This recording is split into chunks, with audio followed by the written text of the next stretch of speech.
que le changement c'est pas facile. Mais souvent le changement il est nécessaire. S'il arrive, c'est que la société en a besoin. Donc en vrai, je crois que on vit dans une époque où on n'a jamais eu autant de confort de vie. Aujourd'hui, tu peux aller voir des œuvres d'art, des musées, tu peux aller visiter une grotte qui est interdite au public, mais qu'on a refabriquée juste pour toi le public, pour te montrer l'art des Homo sapiens. Enfin, donc je crois quand même qu'on est pas mal. Alors je parle de nous en France, hein. En ce moment c'est pas pareil partout. Donc la situation internationale te fait aussi réfléchir à tout ça. Mais moi je crois quand même qu'on va vers un monde joli. Il faut en prendre soin. C'est-à-dire que si on parle encore de la nature, d'écologie, machin, oui, on sait maintenant qu'on a fait des dégâts. Et du coup, si on le sait, à nous de faire attention, à nous de transmettre aux gamins qu'une feuille d'arbre c'est beau. Et que si on ne met pas du plastique dans la nature, c'est pas plus mal.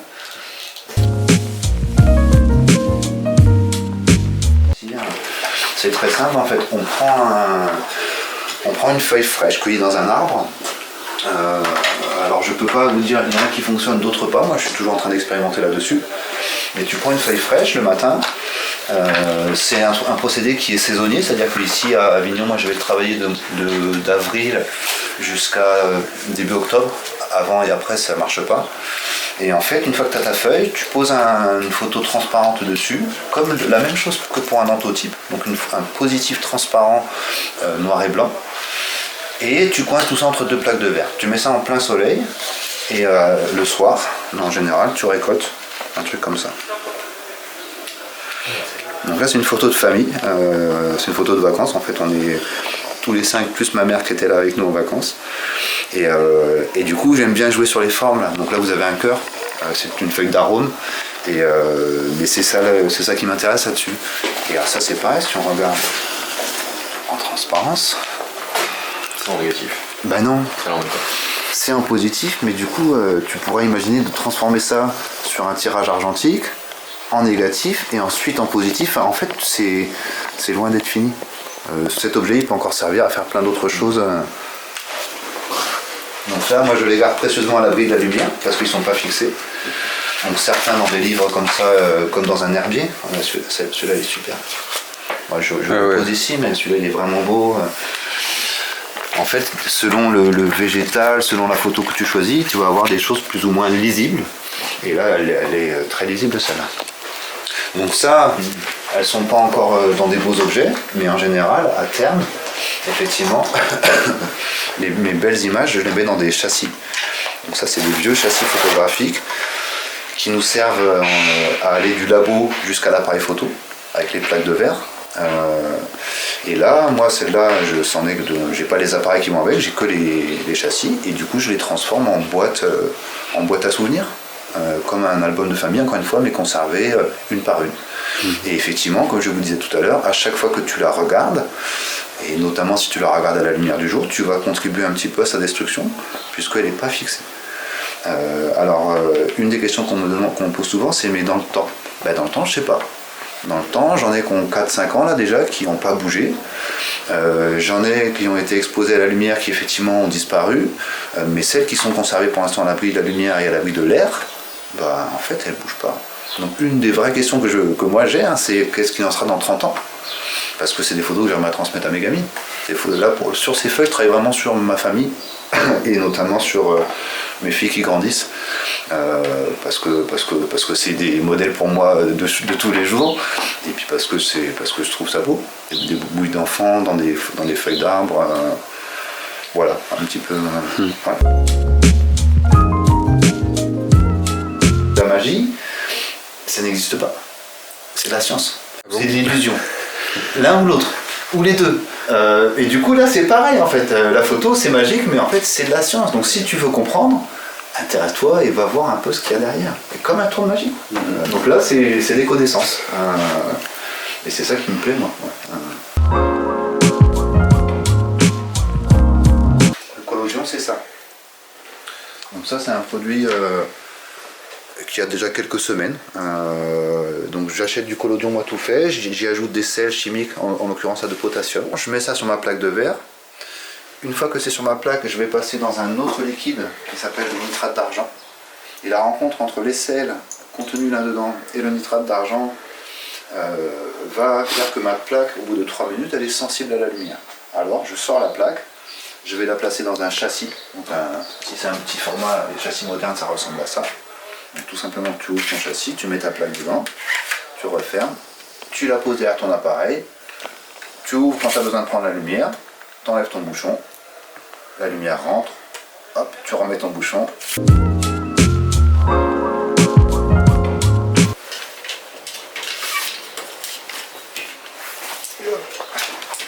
Donc, quand tu bosses à l'ancienne, alors tu peux aujourd'hui, c'est super, hein, partir d'un appareil numérique, transformer tes images en négatif et puis donc accéder à plein de techniques anciennes.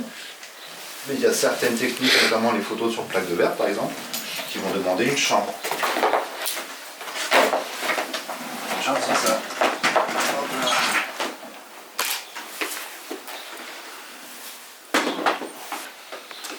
Ça, c'est un appareil qui date de 2011, donc récent. Hein. Ce qui veut dire que l'entreprise existe encore et la fabrique, mais c'est le même modèle qu'en 1950 à peu près. Et cet appareil, vraiment celui-là, ce modèle en tout cas, c'était l'appareil de très grands photographes comme portraitistes comme Avedon ou Irving Penn. Donc c'est l'appareil les plus grands en fait. Alors moi je l'ai acheté d'occasion, c'est une chance de tomber sur celui-là, mais du coup je suis bien content. Ah oui, il travaillait avec ça. Ah bah Ça, ouais. ouais, encore dans les années 60. Ah bah carrément, ouais. Bah, mais même aujourd'hui encore. Encore. Les grands portraitistes, ils bossent encore avec des chambres, ça te donne des photos d'une qualité inégalée. C'est-à-dire que tu as une nuance de gris. C'est pas une nuance de gris, c'est en termes de détails. Plus le négatif est grand, plus tu vas avoir de détails. Donc là, t'imagines la différence entre un négatif 2,4 x 3,6 cm et un négatif 20 x 25 cm. Ça, une image comme ça, en argentique, on peut en faire un tirage de la taille du mur. Tu pourras y aller avec la loupe. Hein. Ça, c'est impressionnant. Donc là, la chambre, elle est presque complète. Il manque une chose, c'est un objectif. Tant qu'à faire, on va mettre un objectif d'époque.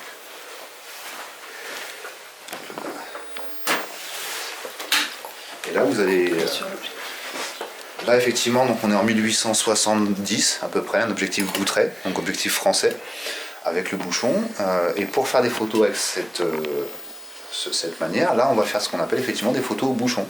Donc, quand tu as préparé ta plaque, etc., pour que la photo elle se fasse, tu enlèves le bouchon, tu comptes le temps nécessaire, et quand c'est fini, tac, tu refermes et ta photo elle est prise. Et après, tu pars au labo, développer. Donc là, c'est intéressant, c'est que vous veniez voir derrière et que vous veniez regarder le monde à l'envers. Le monde à l'envers. Le monde à l'envers, ouais. Donc là, c'est tout flou. Alors, je vais faire la mise au point et effectivement, tu vas voir petit à petit, on va retrouver la netteté avec effectivement le monde. Si je fais la mise au point sur la porte, par exemple, qui est là, tac, tac, tac, et qu'après, je vais faire un couillon. Ça te dit pas, je vais vous faire voir différentes choses. Donc sur du verre, comme je vous ai dit, en termes théoriques, on fait toujours un négatif. Donc un négatif, là on le voit bien. Donc de ça, on va pouvoir faire toutes sortes de tirages photographiques. Argentique, mais aussi cyanotype, bandique, et toutes les techniques à l'albumine, toutes les techniques qui vont nécessiter un négatif, on va pouvoir faire ça. Donc ça fait plein de possibilités en fait. La photo, quand je la prends, vraiment comme ça. C'est-à-dire que là, ça c'est ce que je vois sur mon appareil. C'est ce qui imprime sur la plaque. Là c'est le côté sensible de la plaque. Et une fois que la photo est prise, la magie du verre, effectivement, c'est que tu retournes, et par transparence avec le fond noir, tu vas retrouver vraiment l'endroit de la personne. On peut faire des photos comme ça sur plaque d'aluminium, et alors forcément c'est inversé. Et là on rejoint le daguerréotype qu'on avait au début, où il n'y a pas de transparence, donc c'est inversé.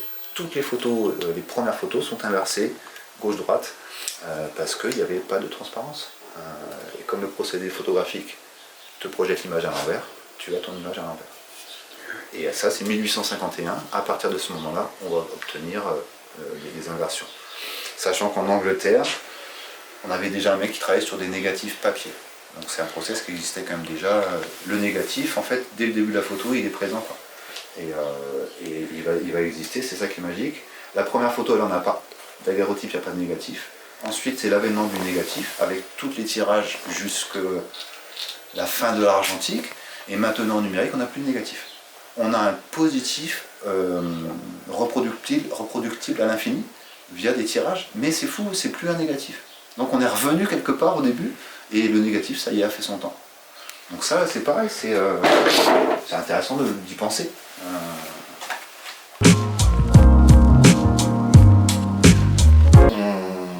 On vit dans le présent, mais je crois que presque chaque jour, on va avoir des liens avec le passé et le futur. Et dans ma pratique photo, moi, ça m'intéresse. Ça m'intéresse, notamment dans ce que je fais avec les gamins, un peu en mode reportage, hein, où vraiment on raconte de manière sociologique le monde. Ce qui m'intéresse, c'est de témoigner de qui on est aujourd'hui.